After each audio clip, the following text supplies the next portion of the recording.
Bismillahirrahmanirrahim. Assalamualaikum warahmatullahi wabarakatuh. Alhamdulillahilladzi arsala rasulahu bil huda wa dinil haqqi liyuzhirahu 'ala dini kulli walau karihal musyrikun. Asyhadu an la ilaha illallah wa asyhadu anna Muhammadar Rasulullah. Allahumma shalli wa sallim ala sayyidina Muhammadin wa ala alihi wa sahbihi ajma'in, amma ba'du. Masyarul muslimin rahimakumullah.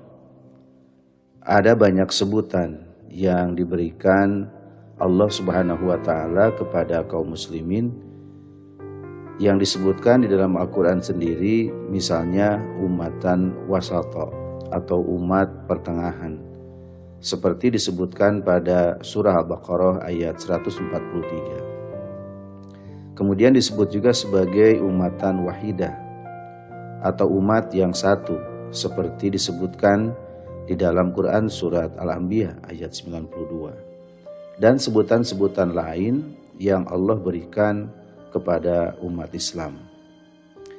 Salah satu sebutan yang perlu kita ketahui adalah khairu ummah atau umat yang terbaik, dan bisa juga disebut sebagai sebaik-baik umat.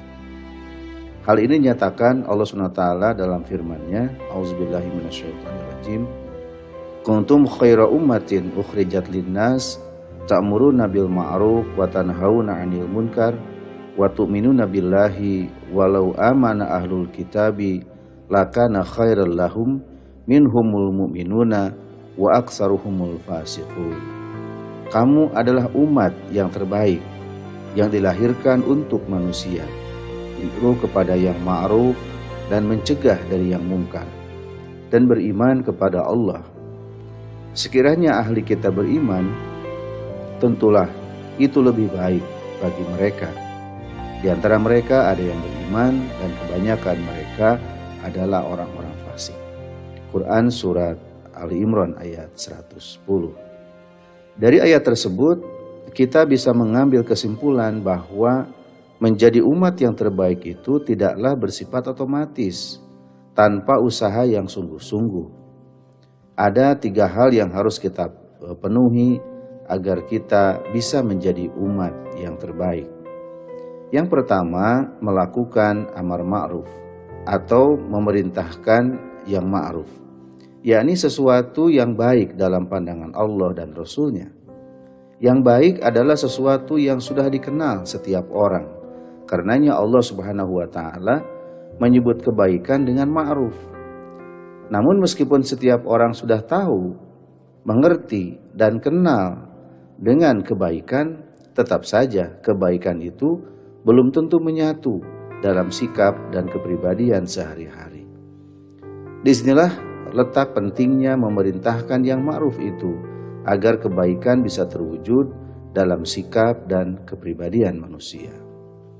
Oleh karena itu, sebagai muslim, kita amat dituntut memperhatikan dan menganjurkan serta menasihatkan tentang segala bentuk kebaikan ini kepada siapa saja, baik antara kita sebagai rakyat kepada penguasa atau penguasa kepada rakyatnya, antara suami kepada istri atau istri kepada suami, antara teman kepada teman lainnya, antara guru kepada muridnya atau murid kepada gurunya, antara bawahan dengan atasan maupun atasan dengan bawahan, dan begitulah seterusnya.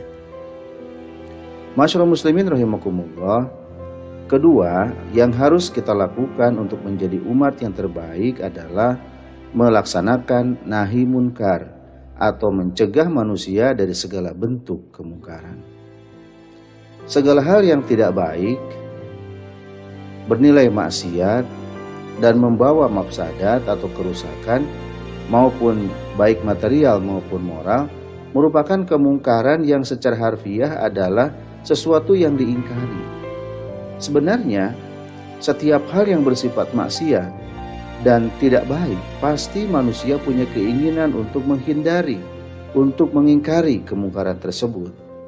Tapi terkadang jiwa yang tergoda ingin menikmati kesenangan sesaat, membuat manusia mau melakukannya. Disinilah pentingnya mencegah manusia dari kemungkaran ini. Bila manusia tidak dicegah dari berbuat yang mungkar, maka cepat atau lambat kita akan mengalami akibat dari perbuatan munkar itu, meskipun kita tidak melakukannya. Akibat tersebut adalah dalam bentuk datangnya laknat dan kutukan dari Allah Subhanahu wa Ta'ala, baik berupa bencana, malapetaka, maupun kehancuran suatu masyarakat.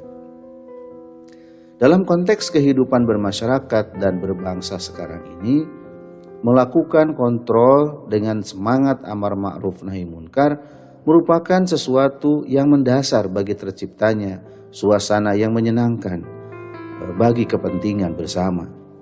Dan bila tidak dilakukan, maka kutukan Allah seperti yang dialami generasi terdahulu juga akan kita alami, sebagaimana yang pernah dialami oleh orang-orang kafir Yahudi.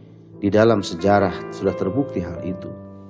Apabila kedua hal tadi, yakni amar ma'ruf dan nahi munkar, dilaksanakan dalam kehidupan ini, maka seorang muslim tidak hanya digolongkan oleh Allah sebagai umat terbaik, tapi juga akan memperoleh keberuntungan, baik beruntung di dunia maupun nanti di akhirat, dan membawa kepada manfaat yang besar bagi masyarakat luas, menyenangkan dan membahagiakan antar sesama, beruntung dunia dan beruntung di akhirat. Allah berfirman, "Wal takum minkum ummatun yad'una ilal khair wa ya'muruna bil ma'ruf wa yanhauna 'anil munkar wa ulaika humul muflihun." Dan hendaklah ada di antara kamu segolongan umat yang menyeru kepada kebajikan, menyuruh kepada yang ma'ruf dan mencegah dari yang mungkar. Mereka adalah orang-orang yang beruntung. Quran Surat Ali Imran ayat 104. Sementara itu, apabila kita tidak melaksanakan amar ma'ruf dan nahi munkar, kita bukan hanya tidak menjadi umat yang terbaik, tapi juga tidak diakui oleh Rasulullah SAW sebagai umatnya. Dalam satu hadis beliau bersabda, "Laisa minna malam yarham saghirana wa yu'aqir kabirana wa ya'muru bil ma'ruf wa yanha 'anil munkar." Bukanlah dari golongan kami orang yang tidak mengasihi dan menyayangi yang lebih muda, tidak menghormati yang lebih tua, dan tidak beramar ma'ruf dan nahi munkar. Hadis riwayat Tirmidzi. Masyaallah muslimin rahimakumullah, yang terakhir, yang ketiga, manakala kita ingin menjadi umat yang terbaik adalah kita harus selalu memiliki keimanan kepada Allah dan memantapkannya dalam hidup ini, sehingga iman yang mantap memberi warna yang indah dalam kehidupannya. Dan sekaligus semakin mantap iman seseorang, maka semakin mantap juga dalam melaksanakan amar ma'ruf nahi munkar. Hal ini karena iman yang mantap adalah iman yang teraplikasi dalam bentuk amal yang soleh. Dan dengan iman serta amal soleh itulah manusia akan menjadi yang terbaik. Sebagai contoh, orang yang beriman dengan mantap hanya akan memperoleh rezeki dengan cara yang halal. Tapi yang tidak beriman dengan iman yang mantap, maka dia akan menghalalkan segala cara. Dan ini akan membuat derajatnya menjadi rendah.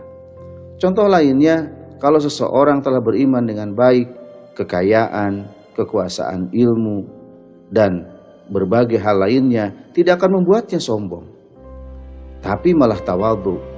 Ini akan membuatnya menjadi mulia, bahkan tidak hanya di hadapan Allah, tapi juga di hadapan manusia, dan begitu seterusnya. Oleh karena itu, keimanan yang mantap akan membuat manusia tinggi derajatnya di sisi Allah Subhanahu wa Ta'ala, dan itu sebabnya dia pantas disebut sebagai umat yang terbaik. Allah berfirman, "Yarfa'illahu alladhina amanu minkum walladhina utul ilma darajat wallahu bima ta'maluna khabir."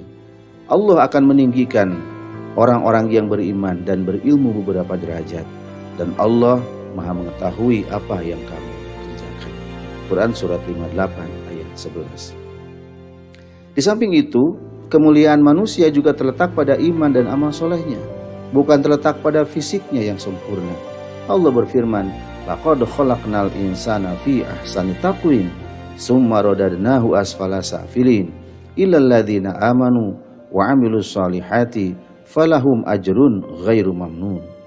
Sesungguhnya kami telah menciptakan manusia dalam bentuk yang sebaik-baiknya. Kemudian kami kembalikan dia ke tempat yang serendah-rendahnya, yakni neraka, kecuali orang-orang yang beriman dan mengerjakan amal soleh. Maka bagi mereka pahala yang tiada putus-putusnya. Quran surat 95 ayat 5 dan 6. Dengan demikian menjadi jelas bagi kita bahwa untuk menjadi umat yang terbaik, kita harus melaksanakan amar ma'ruf dan nahi munkar dengan sebaik-baiknya, serta beriman yang mantap kepada Allah dengan segala aplikasi yang mesti tunjukkan di hadapan Allah Subhanahu wa taala dan di hadapan manusia. Semoga kita semuanya diberikan kekuatan oleh Allah untuk menapaki jalan menuju umat yang terbaik ini. Amin ya Allah ya Rabbal Alamin. Demikian yang dapat tersampaikan. Terima kasih atas segala perhatian. Mohon maaf atas segala kesalahan. Wassalamualaikum warahmatullahi wabarakatuh.